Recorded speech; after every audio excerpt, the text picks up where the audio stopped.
Radha Madhava Kunja Bihari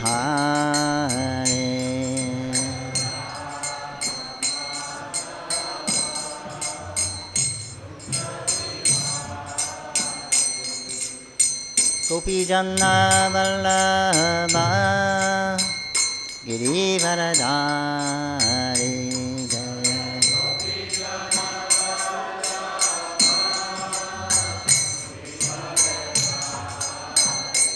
Jai Gopi Janna Vallabha Girivardhari Jai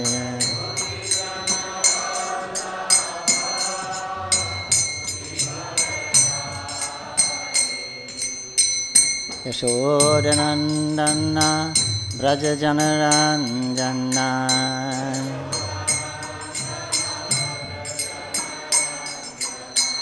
Yashodanandana Braja Janaranjana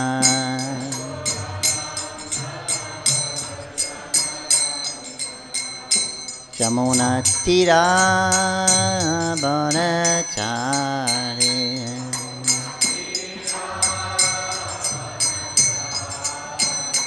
Jamuna Tira Banachari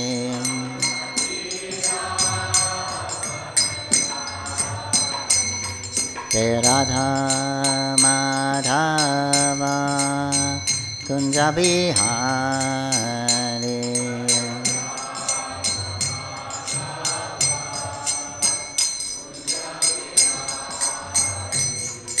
Radha Madhava Kunja Bihari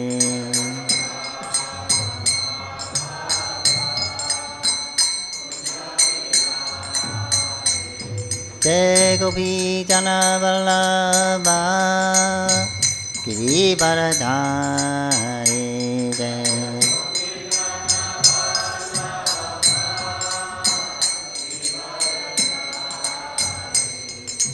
Gopi Janna Vallabha Girivardhari Jai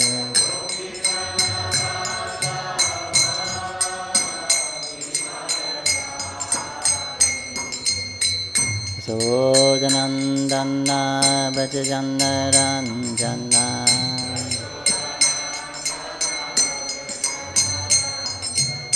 Yasuranandana Brajajanaranjana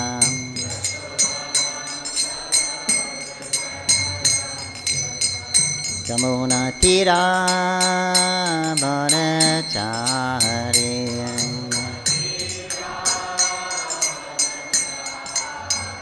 Jamuna Tira Banachari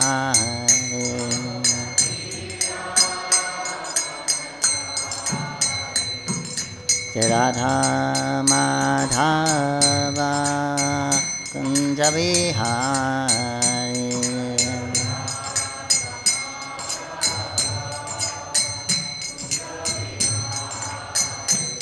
Radha Madhava Kunja Bihari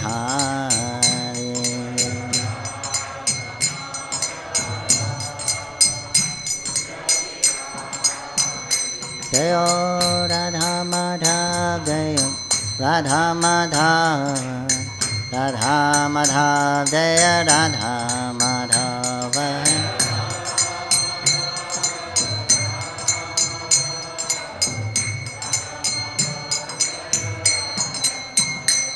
Jaya Prabhupada Jaya Prabhupada Jaya Prabhupada Jaya Prabhupada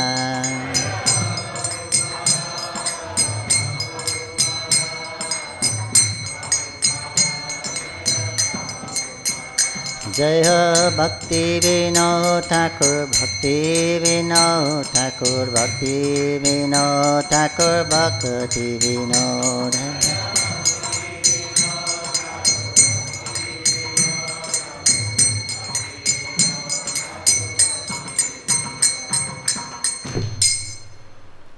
Jai Om Vishwapad Paramahamsa Parivrajatara Sri Srimad Abhayacharnavinda Bhaktivedanta Swami Srila Prabhupada Ki Jai, Skand Founder Charger Srila Prabhupada Ki Jai, Koti Vaishnavinda Ki Jai, Namacharya Srila Haridas Thakur Ki Jai.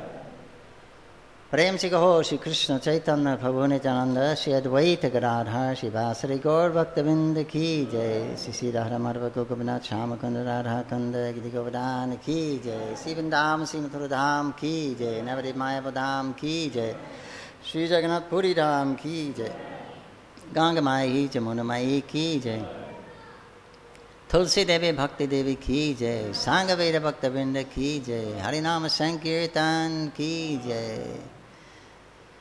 Srimad Bhagavatam Ki Jai, Srila Bhaktivinod Thakur Arubhaptiti Mahotsav Ki Jai, Nitai Gaur Premanandi.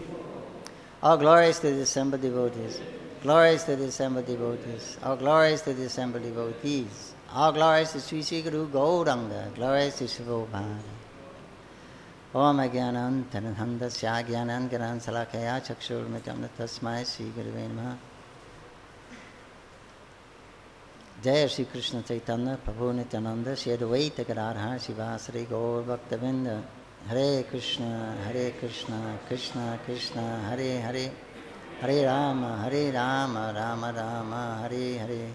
Namo Bhaktivinodaya Sachidananda Namane Gaur Shakti Sapaya Rupanugavarayate. So now, instead of the Srimad Bhagavatam, we're going to hear speak about the illustrious Srila Bhaktivinod Thakur, which is the Acharyas say anything that is spoken, that is spoken in glorification of the Lord and is not in contradiction with the scripture can also be considered Veda, or also considered Bhagavatam. So Srila Bhaktivinod Thakur, our great grandfather, was a Nityasiddha, came down from the spiritual world, like many others, or few others. But Srila Bhaktivinod Thakur has a very, very special place in our life. We wouldn't be sitting here if it wasn't for Bhaktivinod Thakur. We probably wouldn't know about Navadvip if it wasn't for Bhaktivinod Thakur. Mayapur, that would be because what was known as Navadvip was Mayapur, the birthplace of Mahaprabhu, was commonly believed to be on the other side of the river. So it was Srila Bhaktivinod's desire to resolve this controversy. Where was the actual birthplace of Mahaprabhu? And spread the glories of Mahaprabhu, come and develop the birthplace, the holy dham, pastime places of Chaitanya Mahaprabhu. And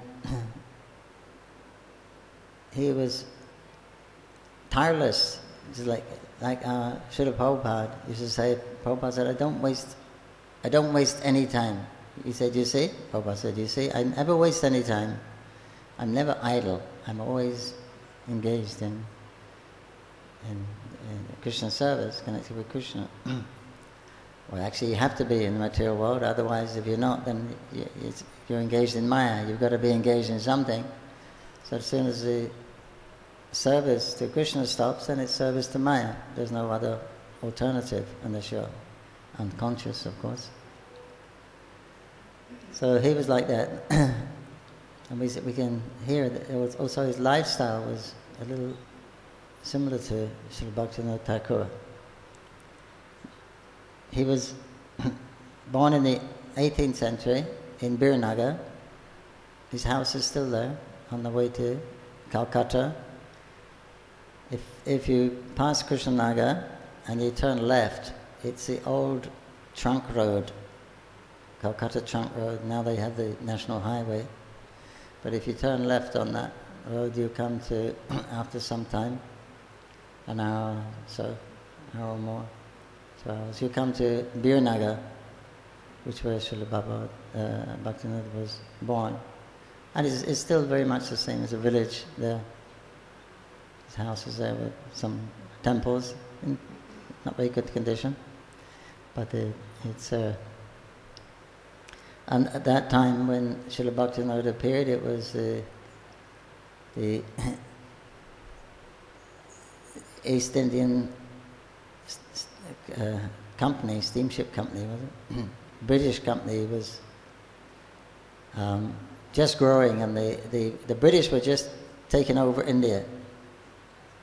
They asked for some land. The East Indian Tea Company, they asked for bought some land in India, a few hundred acres. And from that they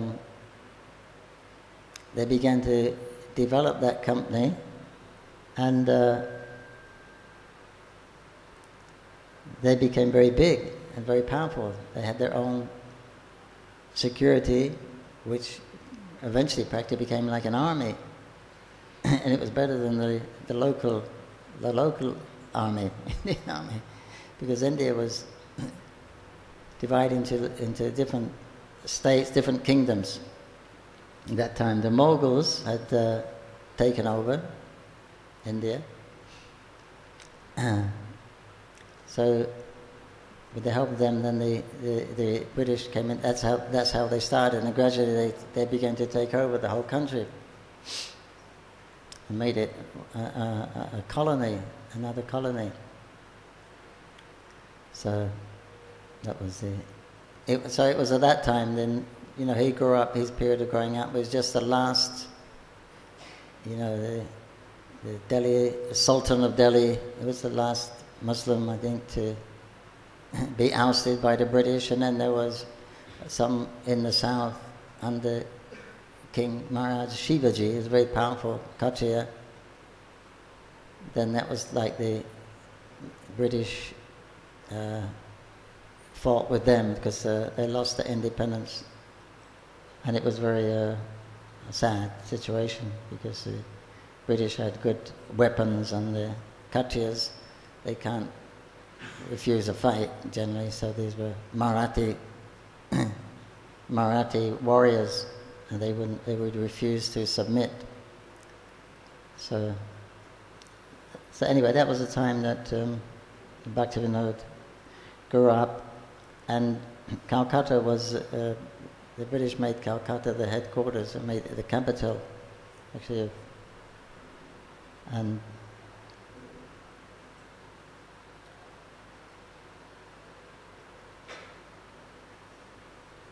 they did then the Christians came in, the East Indian Steamship Company, they're ruling at that time, became Clive of India.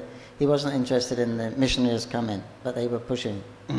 He was, had his own problems. He didn't want other.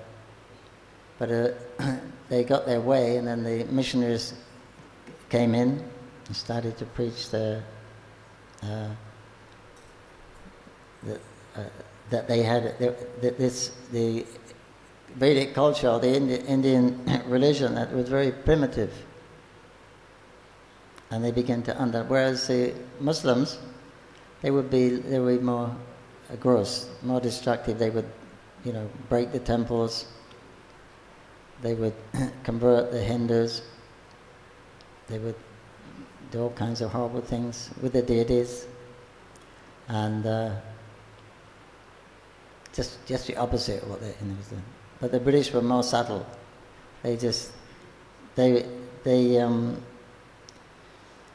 had scholars. They gave big money prizes in Oxford and other universities for students to learn Sanskrit. And then they brought them over here. The idea was to learn Sanskrit so they could translate the Vedas and interpret in a different way, so as to undermine the whole Vedic Sanatana Dharma principles, which they did to a great extent. And the Indians became intimidated, and they began to get an inferiority complex as being, colonized. And many of them, because there wasn't many British here, Prabhupada said they captured India practically without firing a shot. But they were working on, and they started schools, and they were working on educating the intelligent Indians, youth of India, according to the systems, according to the British system. And so more or less, there'd be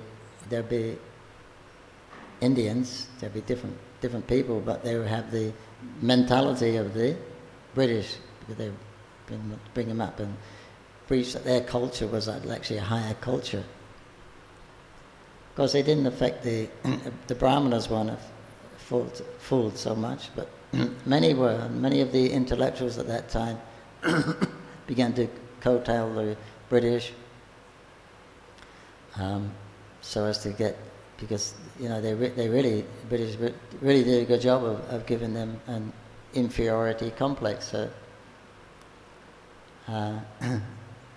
So many began to work for the British and had take positions in the society, bigger positions in the society, and famous people, like Rabindranath Tagore, who was a very popular poet, and his brothers. They was at that time. Bhaktivinod Thakur knew his brother, Rabindranath Thakur's brother, and so they were writing literatures and poetry, and even they tried to, some sects tried to compromise with Christianity and water down the philosophy, the Bhagavad philosophy, because they couldn't, the foreigners, they couldn't handle the deity, worshipping the deity. Nobody bows down before a statue more. Nobody bows down in the West before anyone. Period. Right? Even your father, you don't bow down. It's just not in the culture. even in the. I remember going to a church.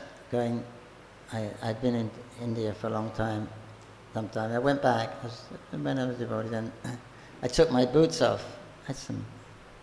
When I went in the temple, and everyone was looking at me, disgusted, really disgusted. Something you don't, and bowing down was, what are you doing? Nobody does it. So that culture wasn't there. So especially to a deity or an idol, as they say. But we know the deity is not an idol, it's an Archa avatar. When Krishna manifests his pastimes, when he comes here, so everyone can see.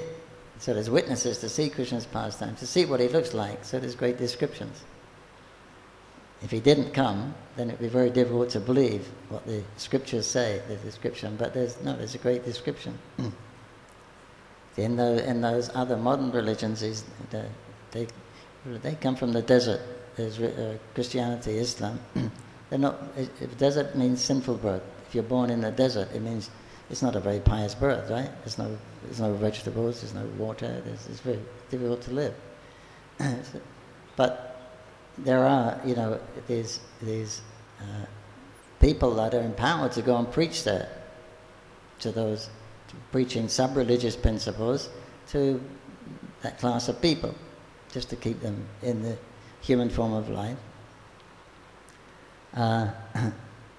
So this wasn't really part of that. It's the Vedic religious system is very advanced, very scientific, very advanced. So some started a movement that would satisfy the British, and it was like impersonal, because they couldn't handle the form of God. Because in those religions, those more modern religions, although they accept God as a person, there's no description of his personality. So therefore they're not allowed to worship a form of God, because nobody knows the form of God, obviously, if there's no description in the scripture. So if there's no description, if you make a form of God, then it's your speculation. So therefore it's outlawed. You mustn't bow down before any image of God, because you don't know what God looks like. But if you know what God looks like, and he tells you, and it's authorized what kind of form to make and how to make that form, the procedure to make the form, then it's different. Then it becomes the Archa Vigraha, or the Archa Avatar. It's not different. Like the Lord is absolute. And when the Prakat Leela is not going on, when the Lord is not performing his pastimes, then the deity stays here. So that's a reality, because that is formed in the under the Lord's instructions. The deity form is it's not just it's a representation of the Lord's form, but it's spirit in matter. The Lord can act. One has to accept the Achinta Shakti of the Lord. You have to accept that his potencies are inconceivable if you want to understand God at all, whatever you can understand. You have to accept that inconceivable principle. Otherwise, by logic, you cannot understand. It's beyond logic. It's beyond the mind, beyond intelligence, beyond reason. Although that's all we have to work with. We use those things, but they'll actually fall short. You can't. God is transcendental. He's transcendental to this. Yeah? The mind, the senses, the intelligence, the intellect, they're all material. We don't have the ability to actually approach that realm. So then, if that realm approaches us, then we can understand. If the Lord reveals himself to us, then we can understand. But by a mechanical approach, ascending approach, using or whatever faculty we have, we can't do it. So then there's a scientific process. Bhakti-mama bhajanati. You perform your devotional service. If you can't do that, you do some meditation. If you can't do that, you practice yoga. If you can't do that, do karma. If you can't do that, give some charity. Something which gradually leads you to the point of understanding the Lord as a person and your relationship with him. That's Sanatana Dharma. So that was above their heads. I mean, a few Europeans and others accepted, became Hindus, but generally it was looked down on. So the one society, they were called the Brahmos. It was a kidgery. It was a concoction between Christianity and Mayavad, because Mayavad there's no form of God. So it was a kind of compromise that they could, still be accepted by the Hindus, accepted by the British, and Bhaktivinod Thakur gave debates to defeat that, to straighten everyone out, put everything right. He's very smart. In his earlier years, he appeared to be, it's like many acharyas, it's like Prabhupada. He appeared to be an ordinary man. I mean, born in a family of devotees, but he's doing his business, and he was in the nationalistic movement. Then he met his spiritual master, and then he became a pure. So Bhaktivinod, similar story. He was married at 12. His wife was 5 years old,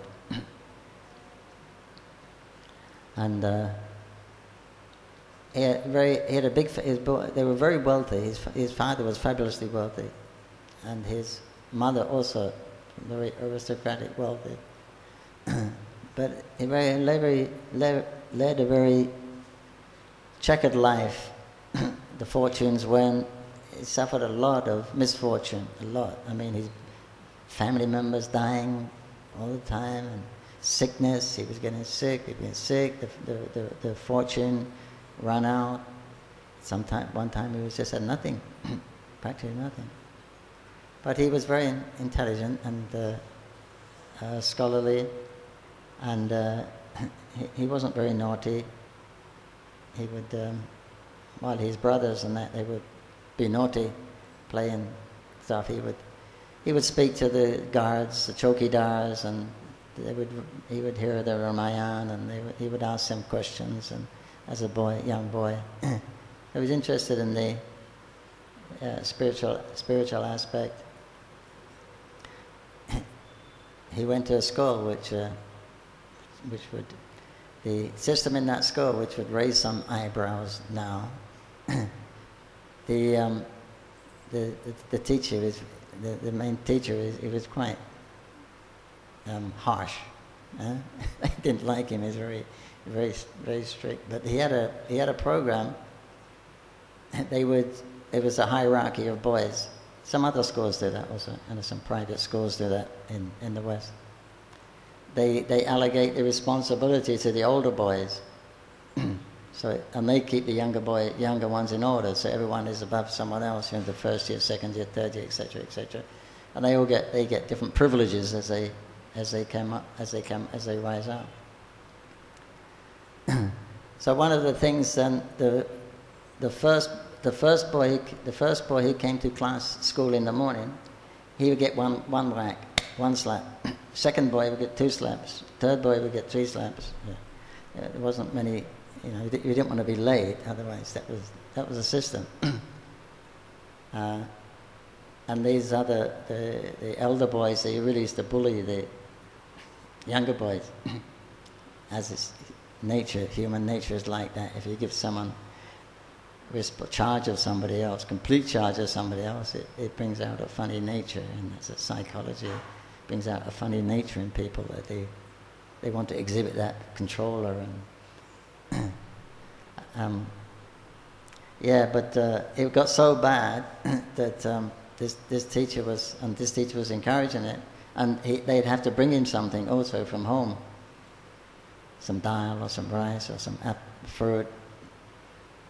And one day, Bhaktivinod took a jackfruit for him. So then his mother said, "Where's that jackfruit?" So he told him, and she went to complain to the school. So the teacher, no, don't bring big things, only small things. But it got so bad, and he got so harassed that Bhaktivinod's elder brother, he took a machete, the knives they cut the grass, and he went to the teacher's room at night. The boys, he was going to chop him, and then all the boys grabbed him, and the teacher left that day. He never came back to the school. A little relief from him. So, warning for the teachers: be loving to your students.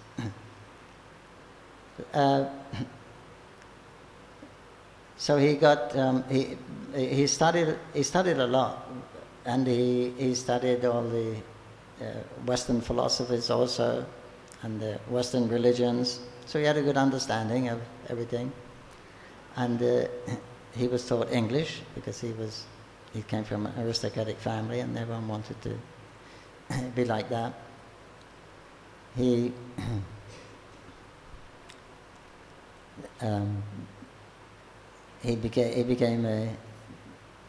got some jobs as teaching. Not very much money. He was always moving here and there. He got job in government posts. The British liked him because he was very a trustworthy person. He's a very moral person. Plus, he was very learned and very religious. So any any religious conflicts, then they couldn't really handle. They would call Bhaktivinod Thakur, so he would sort those things out. So much so that eventually he got the position of the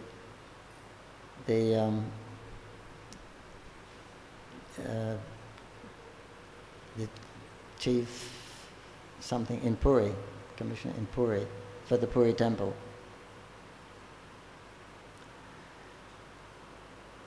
And so he moved about a lot, and all these later on, then all of the British, they generally liked him, so they was just trying to get him to their zone, to their district, their state. But he moved around quite a lot. First of all, when he was trying to make money, and then he got the position of a magistrate. And there's a book by Rupa Vilas Prabhu, Seventh Goswami. It has his life story in there. And when he was in Puri, then he noticed that there was the king was embezzling a lot of money, a lot of funds from the temple. And Bhaktivinod discovered that. So by that time he was a magistrate, a judge, and he had full power over the Jagannath temple. And he was very famous there, and he's very popular. But when he found out that the king was embezzling money from the temple, then the king became very afraid. He couldn't kill him because Bhaktivinoda was too big, too popular at that time. So what he did, he had a secret yajna in the temple, like 20 brahmanas inside the Jagannath temple in a secret place. They did this homa, fire sacrifice, to kill Bhaktivinoda Thakur. So for one month this went on. Then at the end of the month, the last obeisances into the fire, which was supposed to kill Bhaktivinoda Thakur, the king's son died that time. Exactly the same time. Then king realized his mistake, because Bhaktivinoda made him, as a fine for embezzling Bhaktivinoda Thakur, he made him offer chapan bhog to Jagannath every day.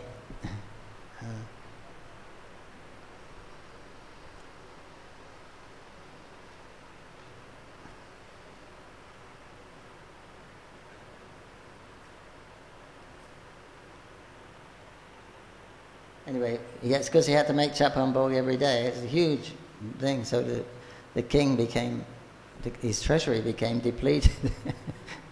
He had to do it for a year or something like that. So this is why he was very upset with Bhaktivinoda and tried to kill him. But after that, then he realized Bhaktivinoda Thakur was not an ordinary person. He's protected by Lord Jagannath. And Bhaktivinoda was writing a lot that time. He didn't come into contact with pure Vaishnavas at that time, because for a couple of generations before him, the pure teachings of Lord Chaitanya were covered.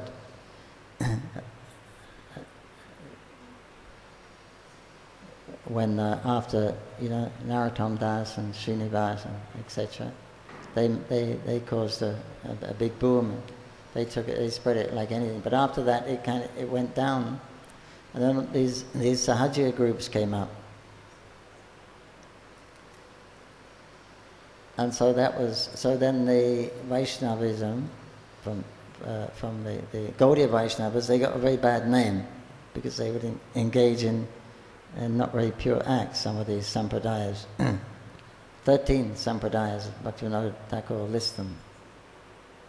And so Vaishnavism had a bad name at that time.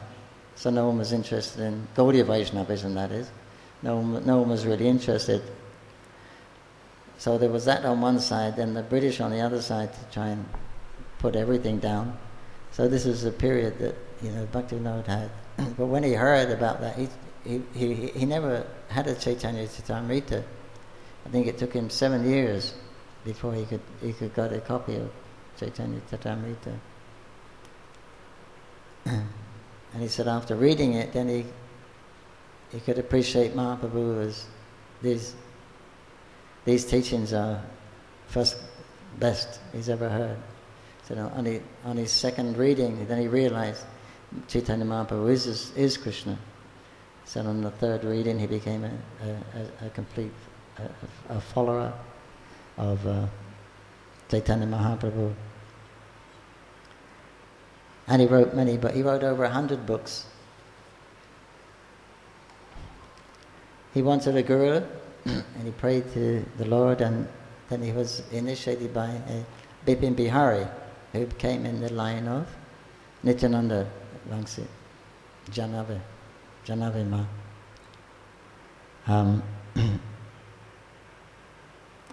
Srila Bhaktisiddhanta Saraswati, there was some little controversy. Whether it's true or not, we don't know, but there was a little controversy about Bipin Bihari's lineage and some philosophical differences, but we don't know if it's true or not. Bhaktivinod Thakur eulogizes him, of course, he's his guru. But we see after, when we worship, and on the altars we put the Gokishore Bhaktivinod and Jagannath Das Babaji. Jagannath Das Babaji was a very great Vaishnava, Siddha, perfect soul. He was very famous in Vrindavan. He used to spend 6 months in Vrindavan, 6 months in Navadvip. And then Bhaktivinod Thakur got his association in Vrindavan, and he came. When he was here, then he used to take his association. He was considered his Shiksha Guru, and also he gave him the no, that was Gokishore. So he was considered the Shiksha Guru. So that's why we worship Jagannath rather than his Bhaktivinod's Diksha Guru.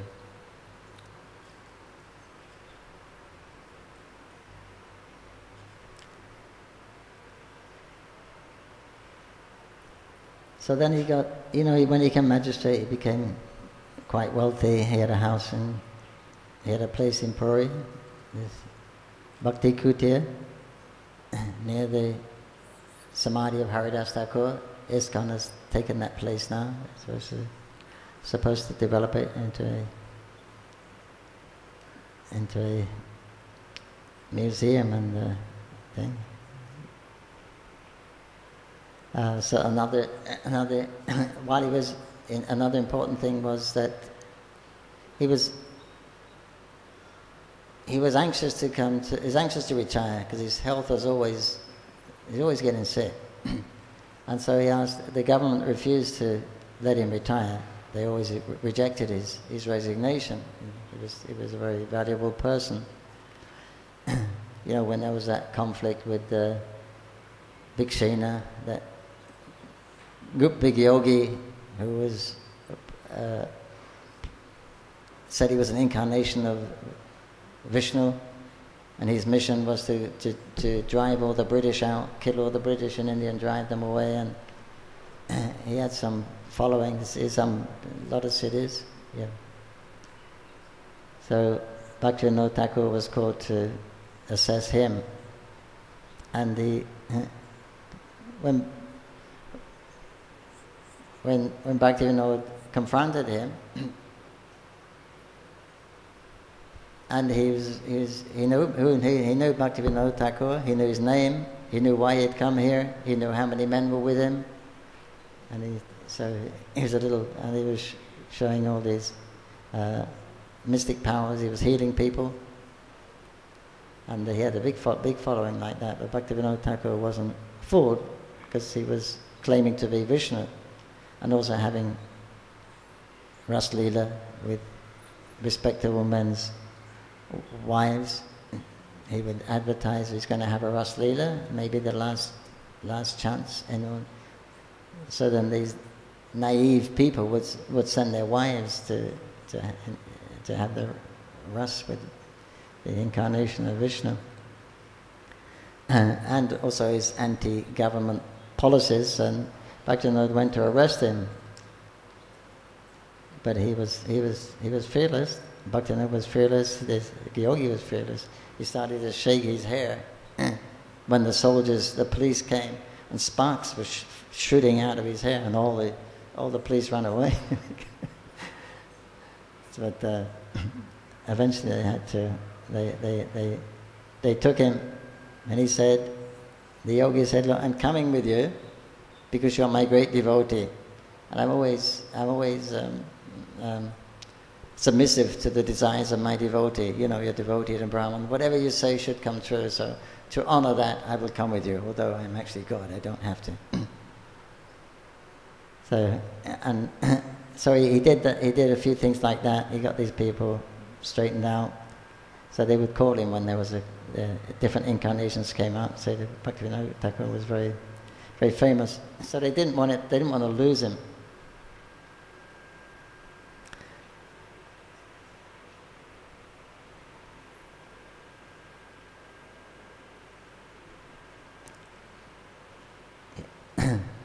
So he found he wanted. He said, if you can't retire, then let me transfer me to Krishnanagar on Navadvip.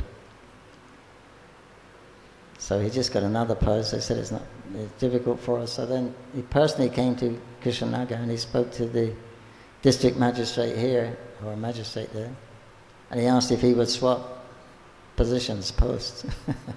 So he agreed. So he got to be based in Krishnanagar. So he was in ecstasy. So then he could come to Mayapur quickly, and he was trying to find out the actual birthplace of Mahaprabhu, and he had access to a lot of maps. The British made a British Geological Survey. They made some very good maps of India, whole thing, because they was looking for minerals and whatever. But they were very, very precise maps they made. You can see some of those maps. They even putting the trees in. So that's what big trees that was. So with the help of those maps and different scriptures like Bhakti Ratnagara, etc., which explain how Lord Chaitanya, when he took sannyas, he left his house, he crossed the Ganges to go to Katwa. So Katwa is on the west bank. So that means he crossed it. That means his house was on the east bank, but they were claiming that the actual birthplace of Mahaprabhu was on the west bank. And it was a very big fight for that, because a lot of pilgrims were going there. They were collecting a lot of the money, the people that are managing that place. But eventually, with the help of the maps and local people, then he had the vision. He was praying to the Lord Gauranga, and then he had that vision of this mansion from Navadvip, the Rani Dharamshala. He was there, and his son was there, and his secretary was there. But it was a cloudy day, cloudy night, and suddenly he saw this.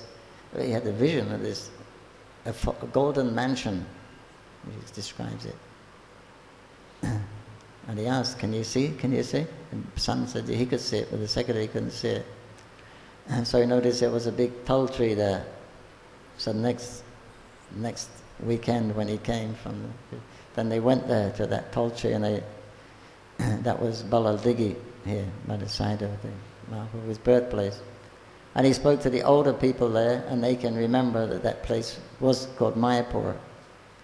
Then because the floods came out, then everyone moved. So this was the actual original Mayapur birthplace, was the actual original Navadvip. When the Ganges flooded 100 years, they moved to the higher land over there in that side. So then he was shown, and then they actually directed him to the birthplace of Mahaprabhu, which is a mound covered with tulsi. And nobody would farm that land, because when they tried to cut the tree or cut the land, there would be screams. So it was a very sacred place. There was only tulsi growing there. It was owned by some Mohammedans. I think they gave it to Bhaktivinod Thakur. So then he established, and then to confirm it, then he bought Jagannath Das Babaji.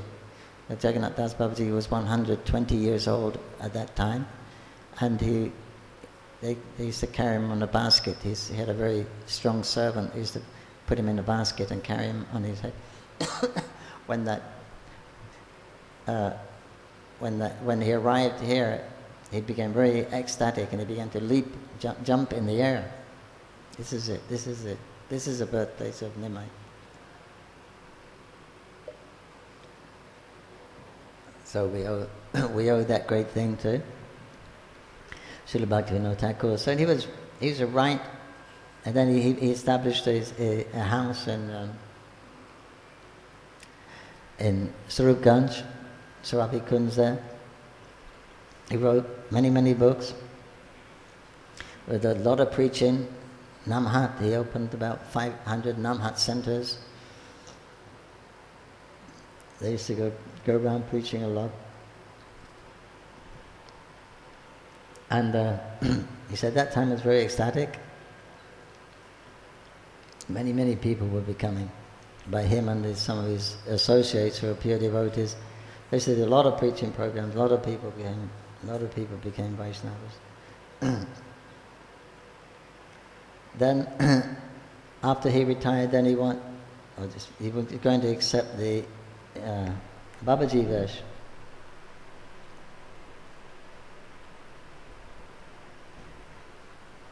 And he wanted to take from Gaur-Kishore as Babaji Maharaj, who was practically the second most prominent Vaishnava, Avadut. And because Bhaktivinoda told his son, Bhaktisiddhanta Saraswati, he should take initiation from Gaur-Kishore. But Gaur-Kishore didn't want to initiate him. Gaur-Kishore was actually illiterate, although he could quote many scriptures. Bhaktisiddhanta was from a very sophisticated family, a very scholar, Naistika Brahmachari, and there's a big story how he refused, but eventually he initiated Bhaktisiddhanta. So similar story. Although he respected Bhaktivinoda Thakur as his guru, Bhaktivinoda Thakur recognized him as a Paramahansa. So he wanted to take an initiation from Babaji. And so Bhaktivinoda, when he was asking him one day, he came over, because he used to come there. He has his bhajan kuti there at Bhaktivinoda Thakur's house. When Gaur-Kishore left and Bhaktivinoda Thakur was singing down to the Ghat road, and he was asking him, please give me the initiation, give me this Babaji verse, can finish with his material life. But Gaur-Kishore wasn't very keen to do it, his humble self. So after some days, Bhaktivinoda Thakur went across to Navadvip to see him. And Gaur-Kishore could understand he's coming. So then he hid. Gaur-Kishore went and sat on the veranda of a prostitute's house. Sat there and chanted whole morning. And then he came back, and in the afternoon he was at his ashram. He's laughing and laughing out loud. So his disciple asked, "Why are you laughing?" He said, I've cheated him. I've outwitted that Thakur, Bhaktivinoda. He came to look for me, and I knew if I go to this prostitute, he would never ever dream of coming to look for me there. He said, I've cheated him. But eventually he gave him the initiation Babaji Vesh. Then he gave him the cloth of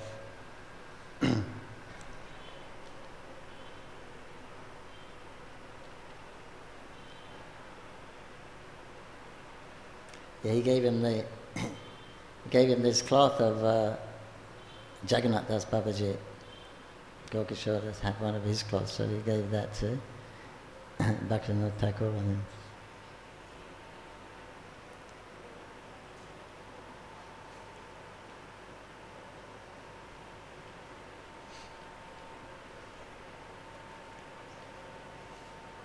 his daily activities are very wonderful. Something like how Srila Prabhupada's. His son, he has a son, Lalit Prasad. He's left his body now, but he was alive during our time. He said this was his daily schedule. This is while he was living in Puri. He was never idle, being always engaged. Between 7:30 and 8 p.m. he would go to take rest. And then he would rise at 10 o'clock. Prabhupada used to do the same thing, so he could translate books. He would light his oil lamp and write books until 4 o'clock in the morning. Over 100 books. Then he would rest for half an hour.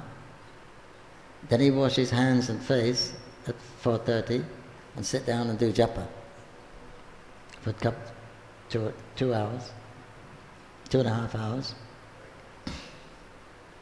But he never showed his beads to anyone.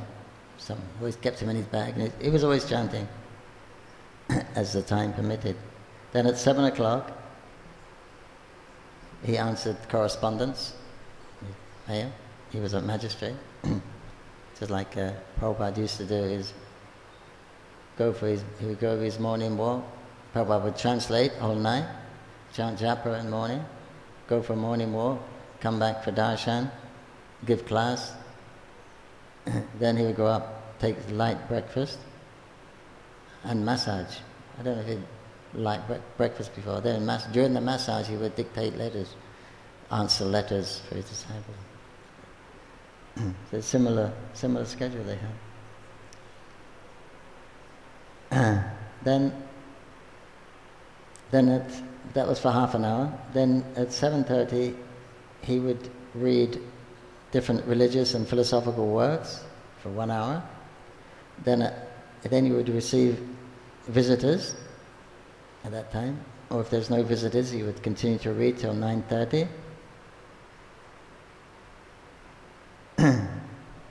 And then he would walk backwards and forward on the veranda of his house, contemplating different religious questions and solving them in his mind. And sometimes he would solve them out. He would talk out loud. Sometimes if he was preaching to somebody and debating with somebody, as if preaching to some unseen guest. Then he would rest for 15 minutes. 9:45. Then he would take his bath and his breakfast, which was half a liter of milk, 2 chapatis and some fruit. And then he would put on his uniform and he'd get in his horse carriage and go to office, Krishnanagar.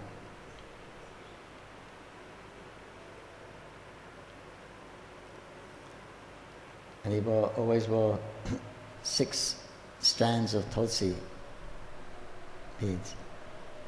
So when he was as a magistrate, he said he would decide a case immediately. He would hear the case, make the decision almost immediately, not tolerating any humbug. Right. He did his business and left. And he shaved his head every month and never cared what anyone thought about it. And the lawyers there and the other Britishers, they were astonished by his capacity.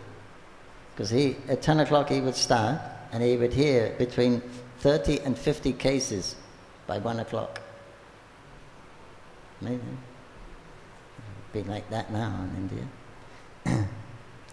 What took other magistrates half an hour, he finished in 5 minutes. It took another 2 minutes to write a judgment in detail. Some of his British superiors became envious and tried to discourage him, but he was not affected. They tried to. They thought he must be taking bribes because he's so quick. That means these people are coming and giving him bribe, so then they kept watch on his house at night. So they saw, he goes, he's taking rest, turn the lights off at 10 o'clock. Then there's watching, and then the lights come on at midnight. 10 o'clock. They get up and he's doing his writing and translate. And they saw him actually a very saintly person, so they began to respect him.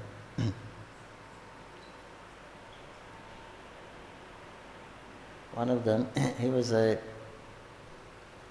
became a lord. What was his name? A duke or something.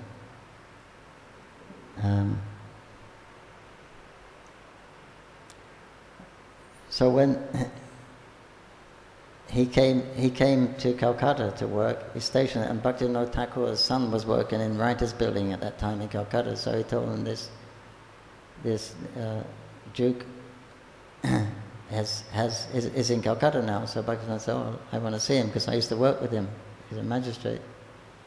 So when Bhaktivinod Thakur went to see him, then he was waiting outside the building with folded hands. He led Bhaktivinod Thakur in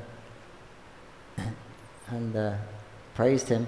And he said, I was afraid of you when you was a magistrate. He said, you were so good and so popular. I thought that if there come more Indians like this, the British are gonna lose their position. These are really smart, intelligent, and capable people. That I thought the British would lose their power position. So I tried to get you out of your job, that service. He said, but I couldn't do it. But now, in my old age, I'm very sorry I did that, and I recognize you're a very great person. Please forgive me. So, Thakur forgave him. So then he would go to the office, as magistrate, and at 1 o'clock. Then 1 o'clock he would finish. And that Duke, he used to read Bhaktivinod's summary of the court cases, and he was amazed at the Bhaktivinod's intelligence and wisdom in deciding the cases. Very quickly he would decide. Very quickly.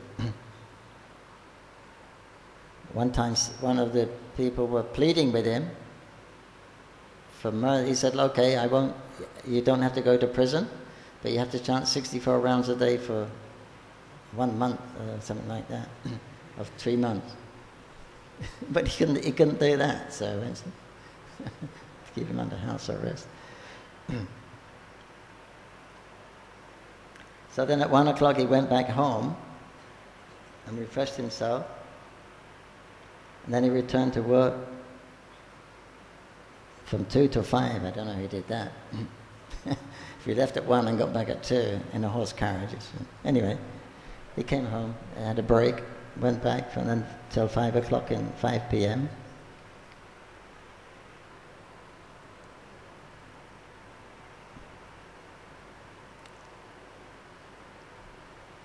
Yeah, then they would take his bath when he come home, evening meal, rice, little rice sabji, 2 chapatis, another ½ liter of milk. He had a pocket watch, you know, his watch. So he would work with that, so he's very, very punctual. Everything he would check his watch. Very regulated person. The character finished now.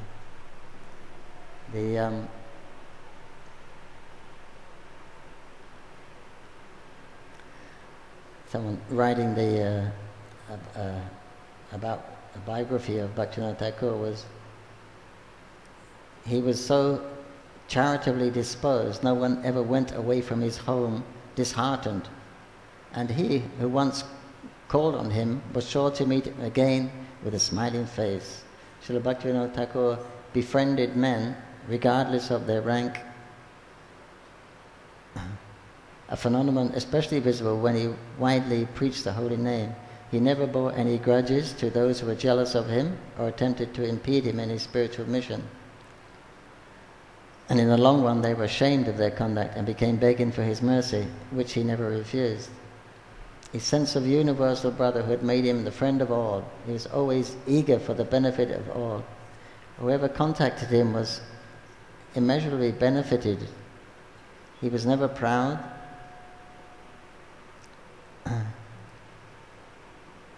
He never said a word that would injure another's feeling. He never spoke anything to make anyone feel bad. And he never chastised anyone unless he was perfectly confident that he had the right to do so for that person's benefit. On the other hand, whoever received a warning from him felt purified by the experience. He did not possess the least shadow of vanity, although he was honored and respected throughout Bengal, Bihar and Orissa. You know, he had this, when his house there, he had this, a train track. A train was coming. It stops outside his house, right? There's narrow gauge from Krishnanagar. So by his influence he got that train there. One day he got in a train, it was full up. And Bhaktivinod sat on the floor. He was a district magistrate. So someone said, and so to someone, you should give him your seat. He said, why? He said, because he's a district magistrate. But although he's a district magistrate, he's the most powerful person in the district. In Nadia, you have one district magistrate. He was sitting on the floor, very humble.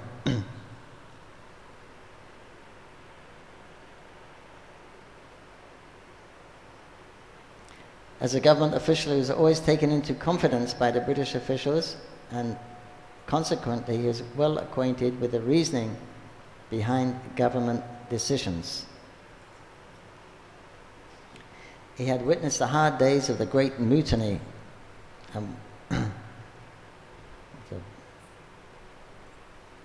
a civil war, but not civil war, but they mutinied all the because the soldiers, there was a rumor spread that these rifles they had, there was a special rifle, Royal Enfield rifle, and the cartridges you had to bite the end off for some reason, bite something off the back, and then and then there was a rumor that there was beef fat on it, cow fat on it, or pork on it. So the Muslims and the Hindus, they were outraged, they couldn't do it. But the British were insistent, you have to do it. And then there was a riot, and then it started, I think it started somewhere in Lucknow. They all mutinied, and there was a big mutiny all over the place, because there wasn't many British. There was all, and there was a lot of sepoy mutiny. Eventually it got quelled. They called in a lot of troops. The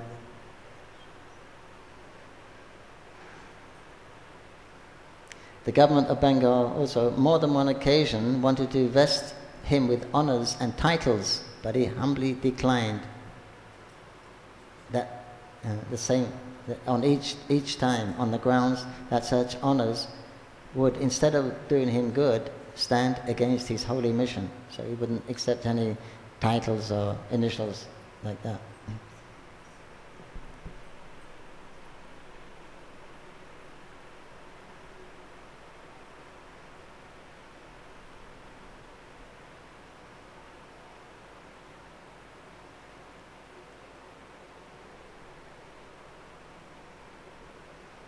He, of course, a lot of suspicion as he was a government officer, but he refused to accept any present from any person. He was completely above corruption. He never supported the least shadow of immorality, and he never crossed the threshold of any place which he knew to be immoral. He didn't even go to the theatres where the women were dancing.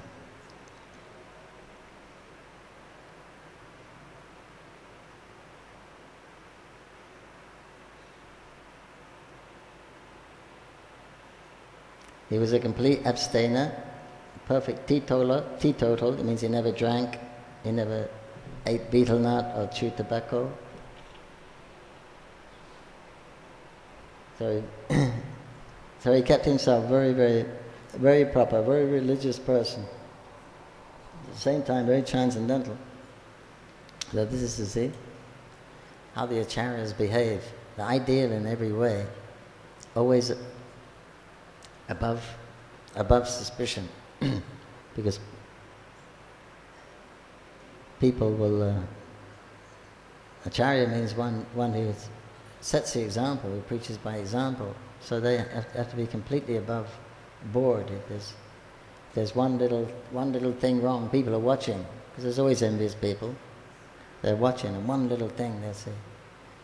Like Srila Prabhupada says, if you hold up a white sheet and there's one black spot, everyone will look at the black spot. So Bhaktivinod Thakur was a very ideal, exemplary acharya, very transcendental. We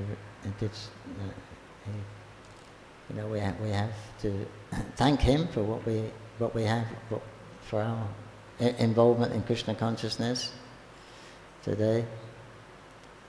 He revealed his spiritual identity, which is another rare thing which the siddhas don't usually do, but he revealed his identity as a manjari in Krishna Lila, and how he attained that. So many books on the progress of pure bhakti from the beginning to the end, from Srila to Prema. He wrote many books and teachings and many books to straighten people out, to expose deviant philosophies. And so it was him that gave the Gaudiya Vaishnavas respectability at a time when it was a really bad time. So everything was against him, but single-handedly practically. Because the pure devotees, they were just in solitude doing their bhajans, but he actually, went out to the world, and he had ideas. He was also sending his literature abroad, and he had ideas, and because he was convinced, even to the British he was preaching, they were saying this Bhaktivinod Thakur, he speaks with such authority. He's saying what he's saying is a universal religion, which will gradually spread all over the world, and all those this chanting the holy names of God will be the prominent religion all over the world, and all those different religions, they will all join that. He said this is his prediction. So that's a prediction. Predictions come true. Like 100 years ago, he said, when will the day when the foreigners will come to Navadvip, this place, Mayapur, they will raise their hands and chant Haribol. The Russians and the Prussians and the French, the Americans and the Germans, they would come here with their Bengali brothers, they would chant the names. It was completely ridiculous at that time. I mean, Gaudiya Vaishnavas had a bad name. And he's talking about, in the future, all the foreigners are going to come and chant Haribol. But it happened. So this is what he's saying. This will, all the other major religions, they will all come under the banner of the holy name. Whether they chant Hare Krishna or not, I guess they will. But they'll chant. At least they'll start chanting their own names of God. So this is Bhaktivinod Thakur. So today is his appearance day. We can remember him. We don't have fasting this morning, so we can remember him during our breakfast time, spare time. Remember his qualities, activities, and be grateful for what he's given us. He's given us Mayapur and his son and Prabhupada. Sachinand Bhaktivinod Swami Thakur ki, Srila Prabhupada ki jai, Jai Gaur Premanandi. Hare Krishna.